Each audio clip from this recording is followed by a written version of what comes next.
Continuaram a caminhar, enquanto ignorância os seguia. E começaram a conversar. Cristão disse: tenho dó desse pobre rapaz. Esperança falou: infelizmente há muitos na nossa cidade em situações semelhantes, famílias inteiras, ruas inteiras. E, se há tantos na nossa cidade, onde todos são peregrinos, o que será na terra onde ignorância nasceu?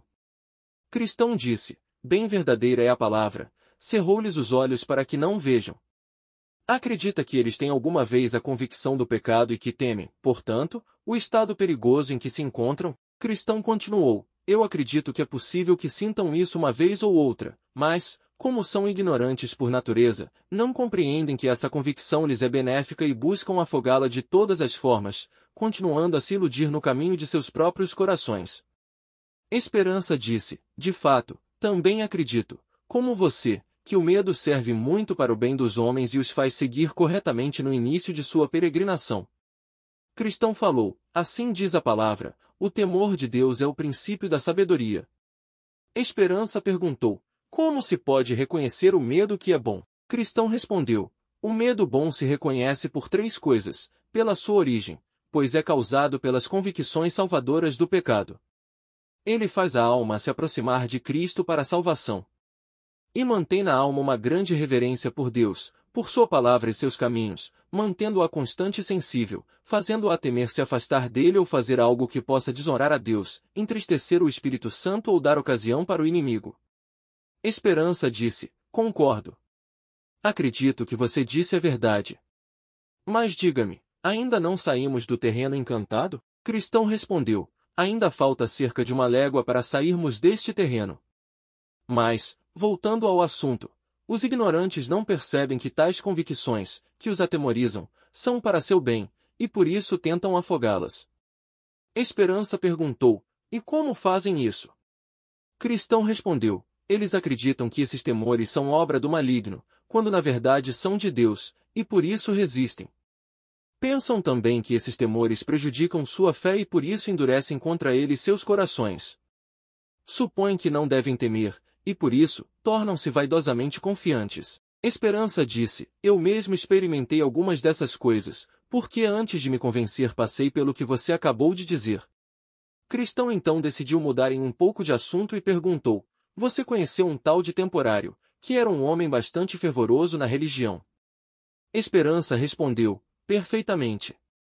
Ainda não me esqueci, ele morava na cidade sem graça, aldeia que fica cerca de 1/2 légua de honestidade, em uma casa junto à de um tal Retrocesso. Cristão disse: isso mesmo. Vivia com ele sob o mesmo teto. Pois esse Temporário esteve uma vez muito bem encaminhado. Creio que naquela época tinha alguma convicção de seus pecados e do preço que se paga por eles.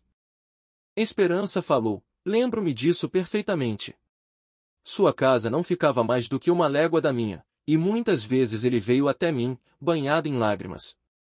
Isso me entristecia, mas não perdi totalmente a esperança que tinha nele. Está claro, porém, que nem todos os que clamam Senhor, são cristãos. Cristão acrescentou: Temporário me disse uma vez que estava decidido a se tornar peregrino, mas fez amizade com um tal salvação própria e deixou a caminhada. Esperança disse: já que falamos dele, investiguemos a razão de sua apostasia repentina e de outros como ele. Na minha opinião, as razões são 4. Embora as consciências desses homens estejam despertas, seus corações não mudaram. Por isso, quando termina o poder do pecado, acaba também o motivo que os levou a se tornarem religiosos e voltam naturalmente aos seus antigos costumes, assim como vemos o cão voltar ao seu vômito e a porca lavada rolar-se na lama, 2 Pedro 2:22. Buscam avidamente o céu, apenas porque compreendem e temem os tormentos do inferno, mas logo que esse medo esfria e enfraquece, também esfriam e enfraquecem os desejos que tinham pelo céu e pela salvação, e assim, passado o delito e o temor, acabam esses desejos e voltam aos antigos hábitos. Outra razão é que não são temores de Deus, mas dos outros homens, e o temor do homem é uma armadilha. E uma vez perdido o sentimento de infortúnio e da ira vindoura, voltam ao antigo modo de viver. Por fim, se tornaram insensíveis às suas convicções e ao temor da ira de Deus, endurecem seus corações e escolhem os caminhos que mais contribuem para esse endurecimento. Cristão disse: você está certo, porque a causa principal é a falta de uma mudança no coração e na vontade deles. Semelhantes ao acusado, quando está na presença do juiz, treme e parece se arrepender do fundo do coração, mas dê liberdade a esse réu, e você verá que ele continuará como antes. Mas, se o coração tivesse mudado, teria mudado também sua conduta. Cristão acrescentou, eles desviam seus pensamentos da meditação e da lembrança de Deus, da morte e do juízo futuro. Abandonam pouco a pouco a oração, a vigilância e o arrependimento dos pecados.